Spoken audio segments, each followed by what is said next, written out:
Thank you, Honourable Chair. Honourable Chair, I'd like to follow the comments of the member from Prince George Valemount and echo her thanks to the Minister for this good news about Borealis. I too am thrilled with the news, and it's great to see BC champion this demonstration project. It's good for BC, it's good for Valemount, it's good for all of us in this room, and I think it's a great step forward. I have a number of questions, Honourable Chair, through you to the Minister.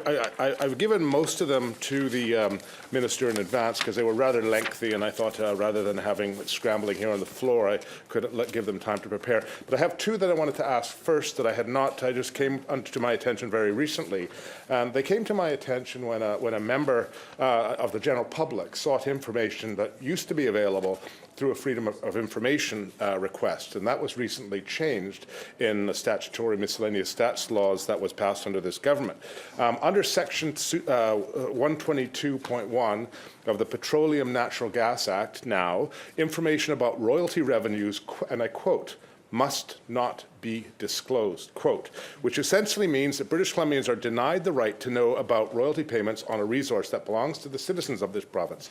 This is a very new addition. My question through you to the Minister is she comfortable with this, given the stark contrast to the forest industry, in which the volume of timber harvested by specific companies is publicly available information, and what is the justification for this level of secrecy around a publicly owned resource exclusively for natural gas?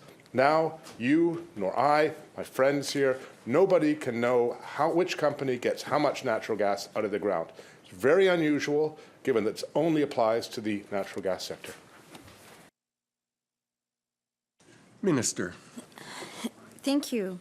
So, the overall amount of royalties that are paid by the industry is aggregated and made public through public accounts.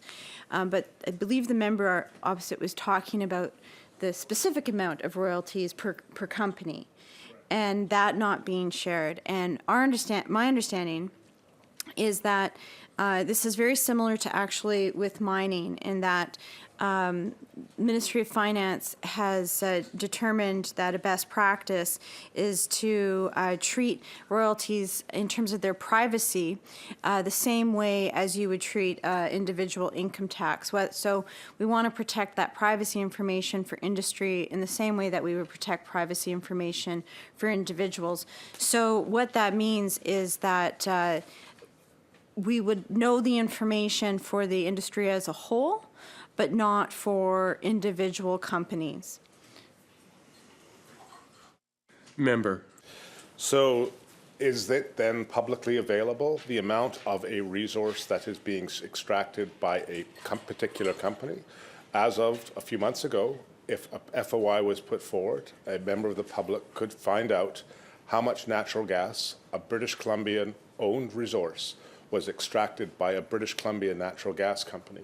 Now they would be told that they're subject to the Section 122. That information is not available. Is that correct? Minister.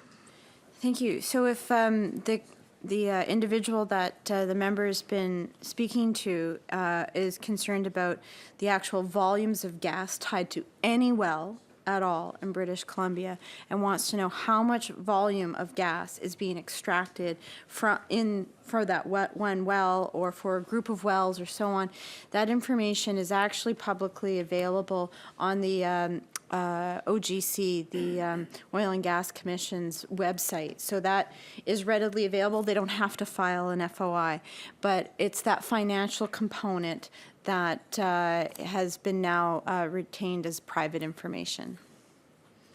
Member. Thank you, Honourable Chair, and thank you to the Minister for the answer. My second question in this area is the Board of the Oil and Gas Commission has the power to make regulations under the Oil and Gas Activities Act, and it has in fact exercised this power to make regulations related to consultation and notification requirements, geophysical activities, drilling and production activities, pipeline and liquefied natural gas facilities, and fees and levies and securities. My question through you to the Minister is this: does the Minister feel that it's appropriate for a body which is both a promoter and a regulator of the oil and gas industry to have the ability to create regulations without cabinet or legislative approval?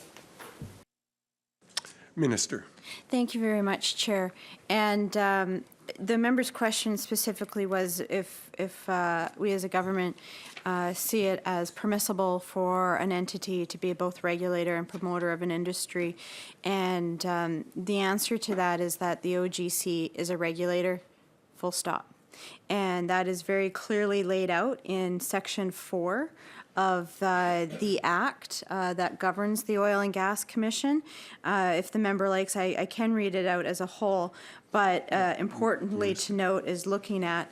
I'll have to interject. The standing orders do not permit the use of a device. I'm sorry, Chair. My understanding is there was a ruling made in the last Parliament that actually allowed members to read from electronic device. Not during question period, but otherwise at other times. And I've seen members do that, so, yeah. But maybe the member doesn't need me to read it. Yeah. Pardon me, Minister. We'll consult with the Yeah. clerk in the meantime. Okay, and so I'll leave my answer at that, though, because the members I mean, he's able to use the internet, so I'm sure he will.